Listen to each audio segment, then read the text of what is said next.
On se retrouve sur la chaîne Basket Session Reverse, le CQFR comme d'habitude.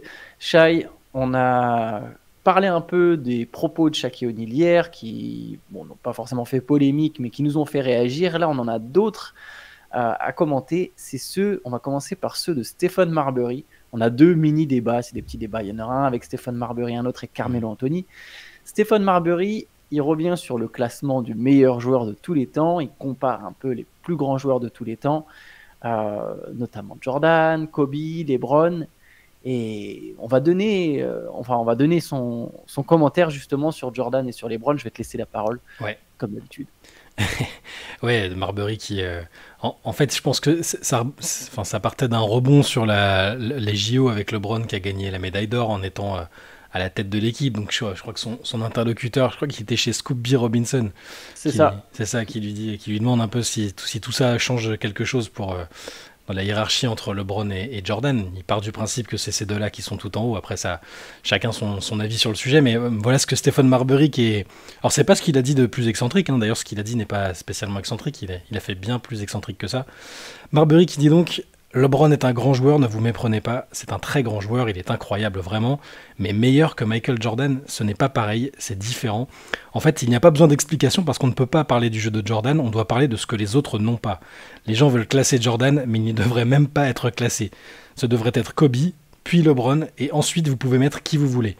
Il n'y a pas de comparaison possible pour Jordan, ce sont des mondes et des mentalités différentes. Je ne sais même pas pourquoi on mentionne son nom dans la même discussion que les autres parfois. Et là, il évoque d'autres joueurs qu'il n'avait pas évoqués jusque-là, et il explique un peu pourquoi il met Jordan à part. Prenez Karim, Bill Russell ou Shaq, il fallait que quelqu'un leur passe le ballon. Jordan avait la balle et c'était réglé. Ces joueurs sont des spécimens différents des autres habitants de la Terre, mais Jordan ne vient pas de la Terre, il est encore différent. Voilà. Donc pour lui, il n'y a même pas... il y a une catégorie au-dessus du GOAT. Le GOAT des GOAT, ça serait donc Michael Jordan. Là, il rejoint ce que pensent pas mal de gens. Par contre, Kobe devant LeBron, du coup, c'est pas le seul à le penser, Kobe devant LeBron. Mais déjà, peut-être savoir, allez, toi, ce que tu penses un peu du GOAT, de ce débat, entre LeBron, Jordan, est-ce que tu penses qu'on peut comparer Jordan et LeBron? C'est très difficile. En fait, je pars du principe, je prends mon cas. Alors pourtant, moi, je pense que, nous, on est dans une situation temporelle un peu particulière parce moi, j'ai vu la fin de Jordan. J'ai vu les trois derniers titres de Jordan, surtout les deux derniers, et j'ai vu toute la carrière de LeBron. Donc, je suis un peu entre les deux parce que je pars du principe que tous ceux qui ont vécu Prime Jordan, qui ont vécu les grandes années de Jordan, auront du mal à envisager que quelqu'un d'autre puisse l'être, même s'il y a des arguments pour d'autres comme LeBron. Et c'est compliqué. Moi, personnellement. Je différencierais le GOAT, c'est-à-dire le plus grand, celui qui a laissé la plus grande empreinte, celui qui a marqué le plus, celui qui a été le plus important pour son sport, et le meilleur joueur de tous les temps. C'est-à-dire que LeBron, je pense que LeBron est peut-être le basketteur le plus complet qui ait jamais eu sur Terre, on va dire ça comme ça, mais je considère pas que c'est le plus grand, en fait. Maintenant, ces dernières années, avec la longévité invraisemblable et l'excellence, la régularité dans l'excellence au plus haut niveau qu'il a, je lui accorde dans tous les cas peut-être une place dans le top 3, tu vois, ce qui paraît une évidence pour beaucoup. Juste Jordan sur le côté, empreinte, impact, gagnant ultime un peu. Pour moi, si on compare que ces deux-là, je le mets devant parce que dans la question du GOAT, moi j'intègre souvent d'autres joueurs, tu sais, je mets souvent Bill Russell parce que il y a aussi l'impact culturel, le contexte dans lequel il a évolué, tout ça. Juste sur ce que dit Marbury, je pense qu'il fait partie des joueurs qui ont... En plus, il a affronté Jordan, Est-ce qu'il a affronté LeBron? Peut-être un tout petit peu? Je suis même pas sûr. Bah oui, si, il a affronté 2004, LeBron, ouais, si, au début de carrière. En 2006. Oui, voilà. Il a fait quelques années. Voilà, il a fait... En tout cas, il a assisté à l'arrivée de LeBron, mais il a affronté Jordan et il a connu Prime Jordan, tu vois. Jusqu'en 2009, Marbury. Voilà, bon. Donc il a vu les deux, mais je pense qu'il est... il fait partie de ces gens qui ont grandi et qui ont joué en plus à un moment en même temps que Jordan et qui sont pas ouverts au débat tout simplement, tu vois. Et ça je peux le comprendre aussi. Moi je suis pas sûr qu'il y ait une vérité absolue. Tu peux pas dire. J'entends les arguments des gens qui vont dire LeBron c'est le GOAT pour sa longévité, pour sa palette. Enfin il y a plein de choses qui font que c'est. Moi je suis plus mesuré personnellement. Si flingue sur la tempe, je répondrais Jordan pour vraiment l'intitulé GOAT, tu vois. Pas sur meilleur basketteur, c'est un des tout meilleurs aussi, mais voilà, c'est une différence. Mais c'est vrai que c'est une différence, et c'est souvent le problème sur ces débats-là. Ils sont souvent futiles et stériles parce qu'en fait, tout le monde n'utilise pas la même Ouais. définition. Déjà, c'est déjà très dur, hein. Je sais pas si ça a vraiment un sens. Moi, tout ça, Non, j'avoue, c'est amusant, à mais titre purement personnel, par exemple, rien que dans la rédaction, on a des gens qui aiment et qui trouvent ça pertinent de comparer. On a d'autres qui trouvent ça moins pertinent. Moi, j'en fais partie. J'ai parfois du mal à me dire, ouais, mais de toute façon, ils n'ont pas évolué à la même époque. Tout était différent. Tous les contextes sont différents. On compare des contextes différents. Mais justement, c'est aussi ça qui peut être intéressant pour certains. Maintenant, si vraiment je veux me projeter là-dedans, moi je pense comme toi, je pense que souvent les gens confondent meilleurs joueurs et plus grands joueurs. Et je suis d'accord que si on prend un libellé différent, je vais mettre un classement différent et je vais aller dans le même sens que toi. Je pense que le plus grand joueur, c'est Jordan. Mais je pense que LeBron peut rentrer dans le débat même du plus grand joueur sur d'autres arguments. Je pense qu'il y a matière à se dire, ouais, mais ça, au final, ça pèse plus que ça. Et je comprends que certains veulent mettre LeBron devant. Je mettrais aussi personnellement Jordan. Après, moi, j'ai grandi avec LeBron. Moi, pour le coup, j'ai vraiment vu toute la carrière de LeBron sans avoir vraiment vu Jordan. Je mettrais quand même, je pense, Jordan dedans sur le plus grand. Et sur le meilleur, par contre, même si là, pareil, c'est très dur à comparer, mais je pense que le meilleur, Jordan, je mettrais LeBron devant Jordan. Parce que je pense qu'en fait, tout simplement, dans n'importe quel sport, que ce soit le foot, le vélo, tout ce que vous voulez, le ping-pong, je pense que tous les athlètes d'aujourd'hui sont plus forts que ceux d'hier. Ça ne veut pas dire que ceux d'hier auraient été moins forts s'ils jouaient à l'époque d'aujourd'hui, truc qu'on adore faire. Ah, mais machin, à telle époque. Je pense que ceux d'aujourd'hui, par définition, ceux d'hier, par définition, s'ils avaient grandi aujourd'hui, ils auraient profité des mêmes choses que les athlètes d'aujourd'hui, ils auraient été finalement encore plus forts. Mais forcément, LeBron, j'ai l'impression qu'il y a comme tu l'as dit, le plus complet. Il y a tout un bagage qui est supérieur. Je pense qu'aujourd'hui, même un mec comme Shai Gilgeous-Alexander, qui sera peut-être jamais un des 30 meilleurs joueurs de tous les temps, au final, techniquement, il est au-dessus de plein de gars qui sont passés avant lui, tu vois. Et ça ne veut pas dire qu'il sera dans le classement des 30 plus grands joueurs de tous les temps. Non, parce qu'il a aussi bénéficié de ce qui s'est fait avant lui. C'est toujours la même question. Les anciens, si tu les mets à l'époque d'aujourd'hui avec les moyens d'aujourd'hui, ils sont pour moi aussi bons. Et les actuels profitent aussi de ce qui s'est fait avant, des gens qui ont défriché le terrain. Donc c'est en ça que le débat peut sembler n'avoir aucun sens. Mais moi, je trouve ça toujours intéressant c'est un débat qui, oui, c'est stérile, ça n'a aucun intérêt de dire un tel est le meilleur, enfin, surtout quand c'est des joueurs qui ne jouent plus, qui n'ont pas joué aux mêmes époques. C'est intéressant. Moi, ce que je préfère encore, c'est imaginer ce qu'aurait donné un joueur à une époque. J'avoue, ça j'aime bien. De la manière dont il serait développé, tout ça, c'est d'autres questions qu'on aura un jour. Mais Larry Bird, par exemple. Larry Bird, c'est pareil. Tu te dis, est-ce que Larry Bird aujourd'hui, c'est le même joueur ou pas? Est-ce qu'il aurait continué de se siffler une bière ou deux après chaque match avec les Celtics? Est-ce qu'il aurait mieux soigné son dos pour durer plus longtemps? Enfin, tu vois, il y a 1 million de questions différentes, mais et puis il y a une notion d'affect qui rentre dedans. C'est pour ça que je te dis que c'est comme Marbury, j'ai été plus choqué par Jordan et l'espèce de mythe qu'il y avait quand j'étais plus petit. Mais et tu vois, même dans le fait de mettre Kobe numéro 2 pour lui, c'est-à-dire qu'il met Kobe qui est la copie quasi parfaite de Jordan devant LeBron, ce qui est très discutable aussi. Mais c'est là que tu vois qu'il parle de meilleur basketteur et pas de plus grand. Voilà. Parce que tu vois, la manière dont il dit, quand il doit justifier en mode ouais, mais de toute façon, Jordan, il n'y a pas besoin de lui passer la balle, il a déjà la balle. Donc tu sens qu'il est en train de parler de jeu. Et c'est marrant parce que tous ceux qui mettent Kobe très très haut, c'est souvent des gars qui ont connu Kobe. Et c'est souvent des gars, en fait, tu te rends compte que leur définition du GOAT, c'est le meilleur basketteur, c'est le meilleur joueur. Et du coup, là, ça aurait du sens parce que dans plus grand joueur, tu peux pas mettre Kobe dans le top 3. Moi, je trouve. Après, c'est mon avis personnel. Si vraiment tu veux plus grand joueur, c'est très dur de mettre Kobe dans le top 3, qui a certes gagné 5 titres, mais 3 avec chaque, qui avait quand même. Ouais, je sais pas. Tu vois, sur la carrière, je vous trouve la carrière de Tim Duncan. On est sur plus grand joueur. Pour moi, la carrière de Tim Duncan est plus grande que celle de Kobe. Mais si tu parles de niveau de jeu atteint, bah oui, là, je comprends que plein de mecs aient envie de mettre Kobe dans le top 3 parce que c'est finalement celui qui s'est rapproché le plus de Jordan. Et si tu décrètes que Jordan, c'est le meilleur joueur, là, même pas sur plus grand, mais juste le meilleur joueur, bah, je comprends qu'il y ait plein de gens qui disent bah, attends, Kobe, au final, il était même, tu vois, même plus fort. Tu vois, pareil, on rejoint c'est fou, mais on rejoint ce principe encore de mec qui est passé après.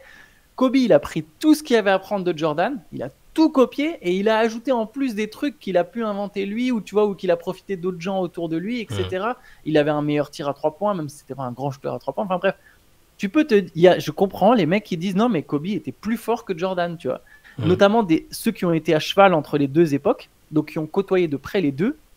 Et là, je pense surtout à ceux qui les ont affrontés. Je sais que des fois, tout n'appartient pas aux joueurs, mais là, je comprends les mecs qui ont vu Jordan de près, qui ont défendu sur Jordan, qui ont défendu sur Kobe, et ceux qui vont dire non, mais Kobe, il était plus fort en fait. Genre, techniquement, c'était plus fort. J'arrive à comprendre, mais là, on parle de meilleurs joueurs, et c'est encore un autre débat. Et pour ces deux-là.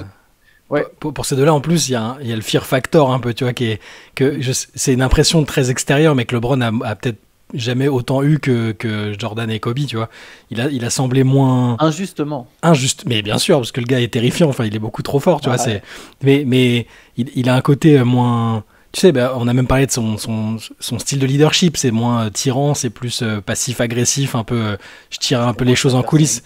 C'est pas la même personnalité. Du coup, je pense qu'il a fait moins peur à ses adversaires, mais il a pas été moins fort, quoi. Tu vois ce que je veux dire?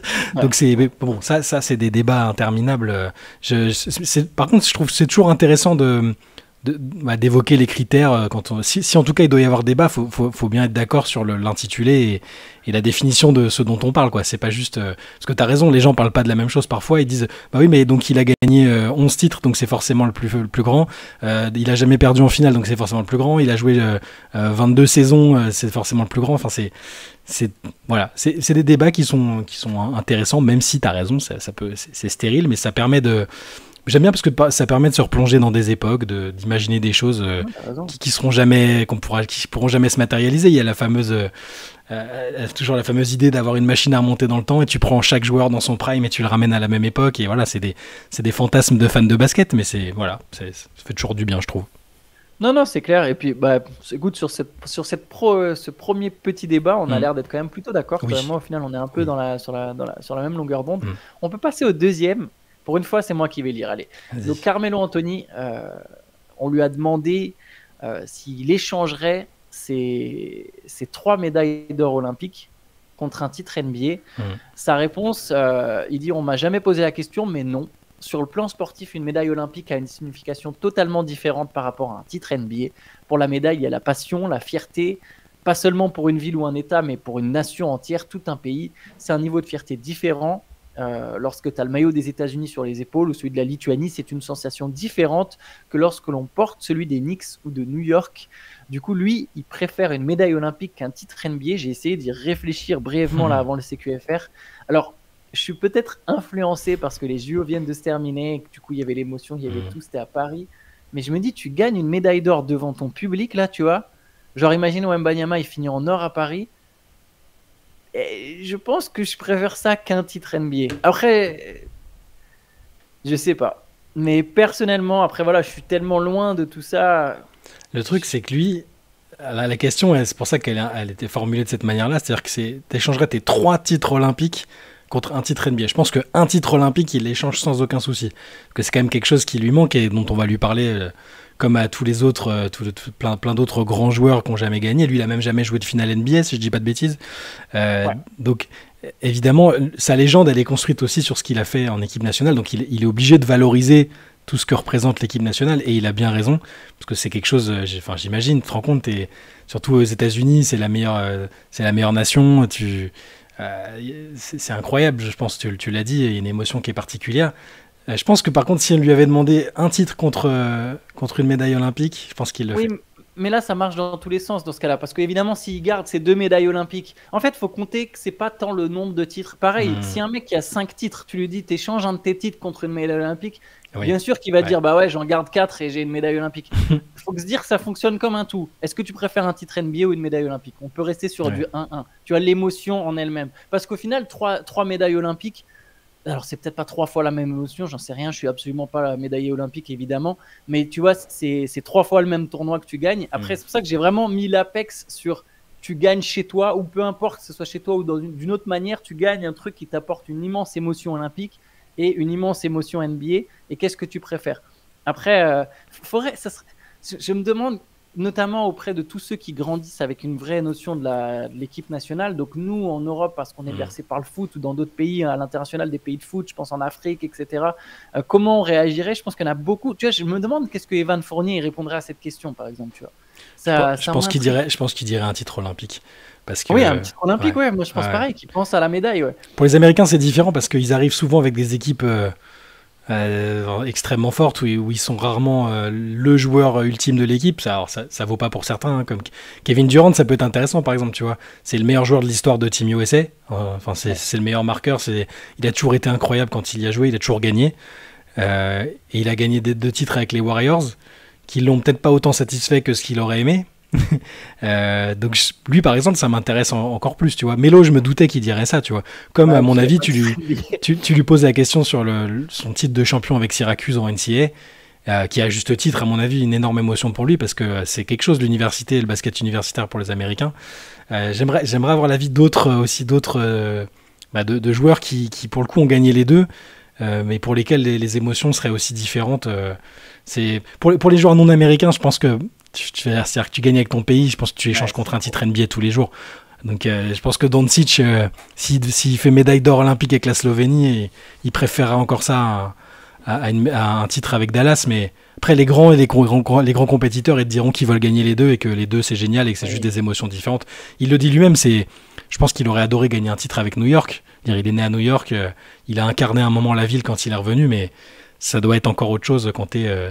c'est une légende de Team USA, Carmelo Anthony. C'est pour ça les gens mesurent peut-être pas l'impact que ça a pour lui. Tellement fort en FIBA.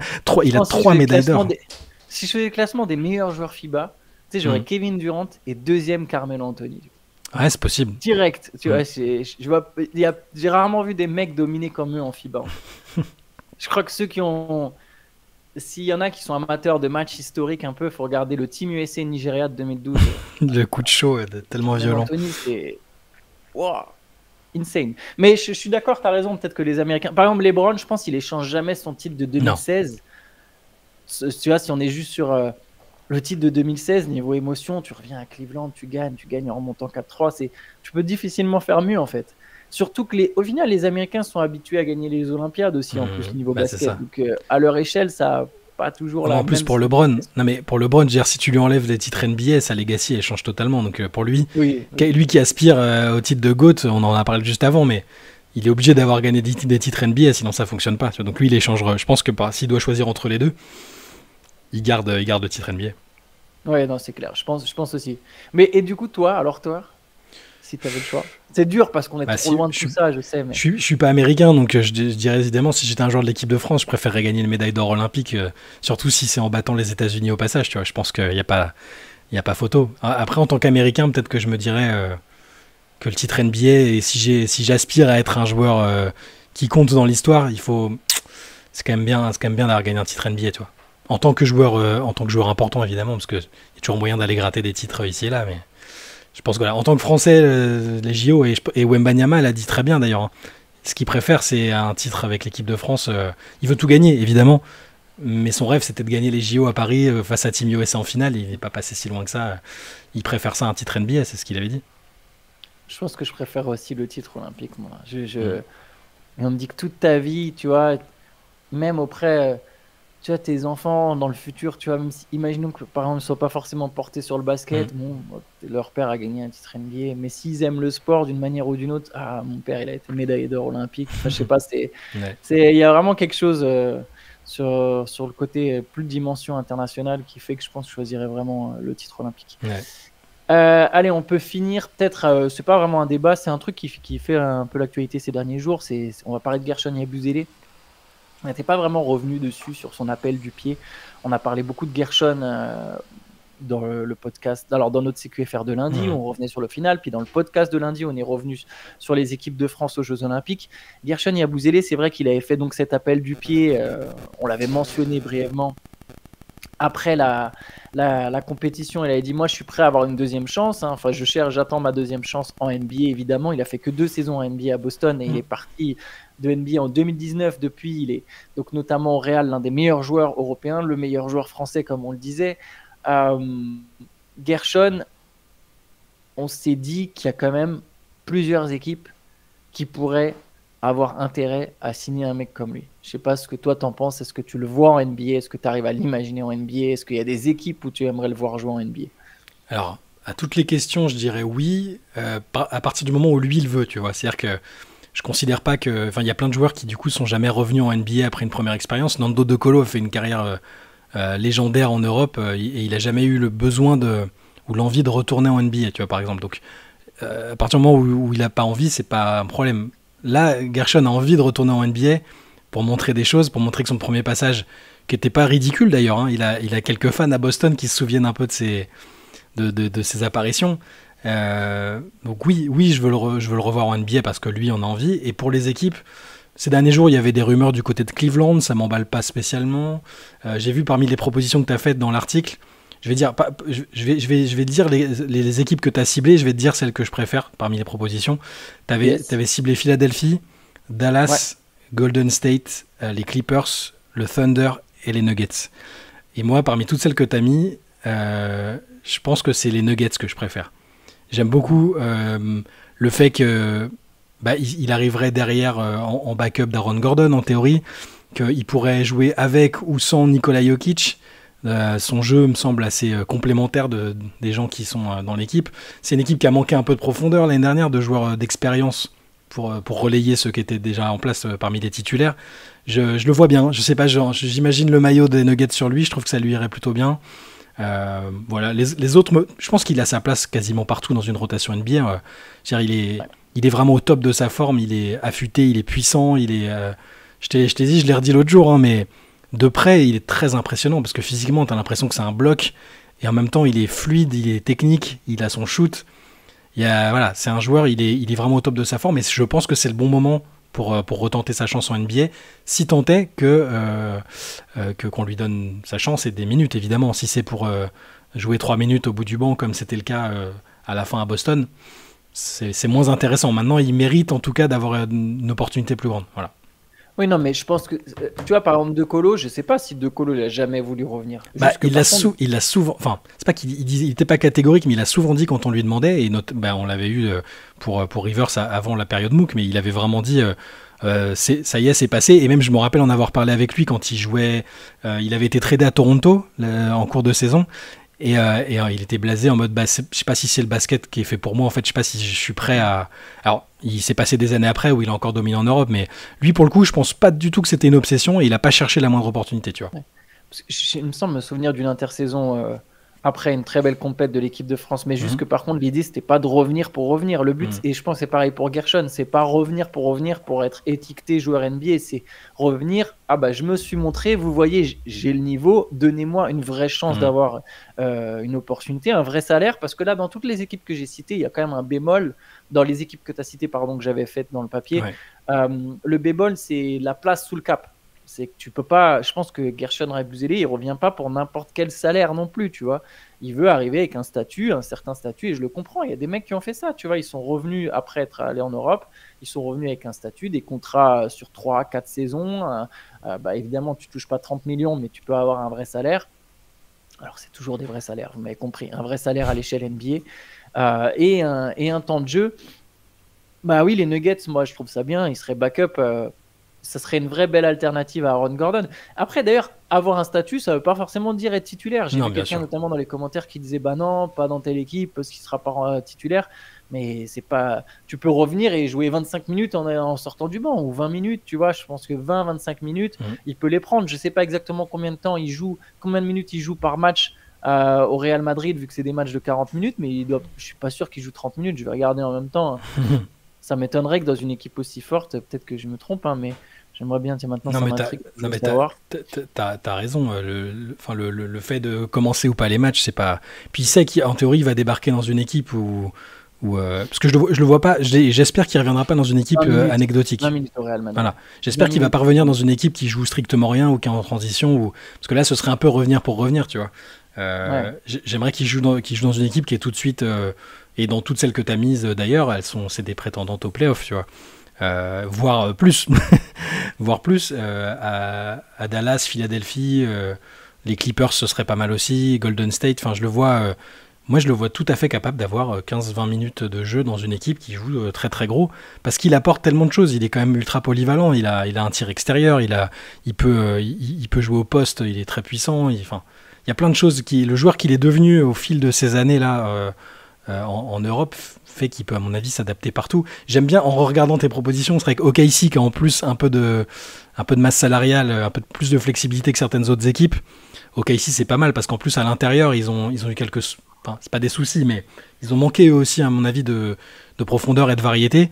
Donc, si tu le mets avec ce profil-là, OKC, je trouvais ça pas mal non plus.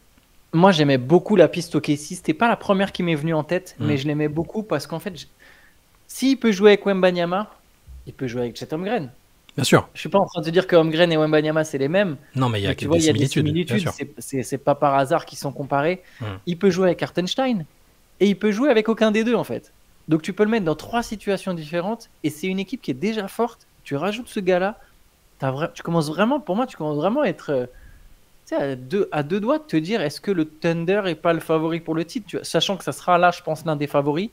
Même si j'ai toujours, perso, j'anticipe sur la saison 1, j'ai toujours une légère petite réserve sur est-ce que chez Gilgeous-Alexander il peut mener une équipe jusqu'au titre. Je sais que ça peut faire tiquer certains. Je trouve le joueur extrêmement fort. Je ne sais pas encore. J'avais la même question sur Tatum pendant longtemps. Et au final, au bout des années, il a fini par arriver au titre. Mais il a fallu, tu vois, une très très grosse équipe. Mais voilà, j'ai toujours un peu ce petit truc de me dire, tu vois, sur Doncic, j'ai pas de doute. En fait, je me dis, mais Doncic, c'est sûr, à un moment, il va mener une équipe. Tu vois, tout en haut. Sur Dirk Nowitzki, pendant toute sa carrière, j'avais aucun doute. Sur LeBron James, aucun doute. Tu vois, il y a des mecs, tu sais qu'il y a un moment. Sur Shea, je sais pas encore jusqu'à quel niveau il peut mener son équipe, tu vois. Moi, je pense qu'il peut. Vraiment tout en haut, tout en haut. Je pense qu'il peut. Alors, c'est comme Tatum, c'est-à-dire qu'il lui faut une équipe, je pense, de haut niveau, et c'est ce qu'est en train de construire OKC quand même, avec quelques similitudes avec ce qu'a fait Boston, en essayant de conserver un noyau dur, un tandem, enfin, voilà, de construire quelque chose là autour de ça. Moi, je pense qu'il peut. Je pense vraiment qu'il peut, et vu que chaque saison, là, pour moi, le fait qu'il ait enchaîné 2 saisons en top 5 MVP, je pense qu'il est quand même là pour... Et t'as raison, à mon avis, OKC va être dans les favoris d'entrée. Je me suis pas encore penché sur les pronostics. C'est finaliste de conférence. Je pense que l'objectif, là, maintenant, en plus la manière dont ils se sont renforcés, il y aura beaucoup de pression et les ambitions, ils peuvent plus se planquer, quoi. Et ils se sont pas planqués l'année dernière, ils ont dépassé les attentes, mais ouais, je pense que quand viendra le moment des pronostics, j'espère pas leur porter la poisse comme à toutes les équipes sur lesquelles je mise, mais je pense qu'ils seront quand même bien placés. Je vais même, tu sais quoi, je vais appuyer mon point. Je sais, je vais être tatillon. Ça va être vos trucs de cette saison-là avec Théo. Je vais être tatillon sur Shea Gilgeous-Alexander. Pareil, je répète, c'est vraiment un joueur que j'aime beaucoup. Tiens, il y a des moments. Il a fait un très bon match contre la France, si tu regardes le scoring. Moi, il m'a fait halluciner. Mais c'est quand même son équipe qui est favorite. Et il n'arrive pas à la mener à ce stade-là, tu vois, à faire passer ce cap. Et il se trouve notamment à un moment du match. Après, il se réveille. Mais c'est presque trop tard, tu vois. Je l'ai trouvé fatigué, moi. Je l'ai trouvé fatigué. Alors, parce que je l'ai autant trouvé impressionnant. Pareil, c'est la première fois que je le voyais jouer en vrai. Et au scoring, la fluidité athlétique est totalement folle. Mais j'ai senti la fatigue à un moment, tu vois, quand même. Et le fait que les autres aient tous quasiment été incapables de le suppléer, ce qui n'arrivera peut-être pas en NBA, en théorie, je pense que ça n'a pas aidé les Canadiens, tu vois. Oui, mais on en vient à mettre des points et rendre les autres meilleurs. C'est ce que j'allais venir. Il a mis en fait, dans ce match, j'ai l'impression à un moment qu'il a dit « je vais faire mon boulot » et il a mis ses points. Mais c'est pas toujours ça, en fait, faire gagner. Et c'était le même truc de Tatum, tu vois. C'est qu'à un moment, quand tu veux que ton équipe, elle gagne, c'est pas juste tu vas aller mettre tes points. Je suis très tatillon, mais je commence à monter mon dossier, en fait. Il y a eu déjà les demi-finales de conférence où j'étais persuadé, et tu t'en souviens, que les Mavericks allaient taper le Thunder. J'en étais sûr, parce que je me disais « non, ils vont pas réussir. Il va pas réussir à capter encore. » Mais il est jeune, il a le temps, c'est le début. Tu vois, de capter qu'est-ce qui...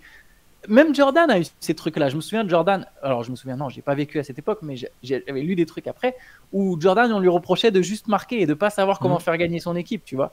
Et pareil, je me dis, il y a ce truc, c'est Shea. Il y a donc ce match-là. Il y a eu celui pareil à la Coupe du Monde. Le Canada, Coupe du Monde, demi-finale.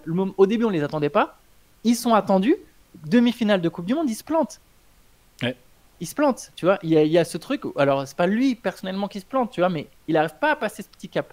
Et pareil, oui, l'Allemagne est une équipe formidable, mais tu vois, ils avaient le meilleur joueur sur le terrain, les Canadiens. Le meilleur joueur sur le terrain, c'était Shea Gilgeous-Alexander. C'était pas de Schroeder. En tout cas, tu vois, théoriquement. Ouais. Donc, il y a ces petits trucs, il y a ce petit dossier que je commence légèrement à monter, mais c'est pas un dossier à charge, parce que j'aime Shea Gilgeous-Alexander. Mais j'ai envie de... Tu vas être exigeant, c'est ça que tu veux dire. Ouais, c'est ça, parce qu'à un moment, c'est sûr, c'est dans cette case-là qu'on veut le mettre. Moi, je suis pas sûr qu'il soit dans cette case-là. Et j'ai envie de voir. Et tu sais, même si je reprends le cas Tatum, je pense que Tatum aurait pu être MVP des finales, mais c'est pas complètement anodin que le MVP des finales de conférence et le MVP des finales, ce soit pas Tatum, tu vois. Ouais. Pareil, je tatillonne. Je pense que Tatum aurait pu avoir le MVP, tu vois. Mais il y a des petits détails comme ça de qui, à un moment, non seulement met ses points et est très fort individuellement, mais aussi rayonne sur tout le monde et que ça tire d'une manière ou d'une autre tout le monde vers le haut et trouve ce qu'il faut pour faire gagner. Tu vois. Et voilà, bref, c'était une petite parenthèse sur Shai Gilgeous-Alexander. Je pense que ce sera vraiment la clé de la saison pour le Thunder. Je propose qu'on te surnomme Jason Tatillon maintenant, vu que tu as promis d'être Tatillon plusieurs fois, donc je propose que voilà. Mais oui, de toute façon, on parlera évidemment de cette équipe, elle va être l'une des plus attendues. Hein, OKC et Shai, et il faudra être exigeant avec elle. Hein, je suis totalement d'accord. Mais bon, oui, ça va être une des clés de la saison, je pense. Le Thunder va vraiment être très très très fort. Et je suis déjà hâte d'être en playoff en fait avec certaines des équipes de l'Ouest. C'est vrai qu'au final, on avait dérivé d'Yabusele au Thunder. Mais Yabusele au Thunder, par contre, ça donnerait encore un élément où tu te dis non, mais ils ont une rotation, c'est absolument insane. Ouais. On va s'arrêter là. On se retrouvera de toute façon demain. Pour un nouveau CQFR. Pour l'instant, on continue les CQFR. Vous avez peut-être vu, on fait une petite pause sur les Head Sessions. On reviendra plus fort à la rentrée avec peut-être de la structure et peut-être peut-être de la structure. Peut-être, mais c'est pas dit. Voilà. Écoutez, sur ce, bonne journée à tous et on se retrouve demain. Yes, ciao. À demain. À demain.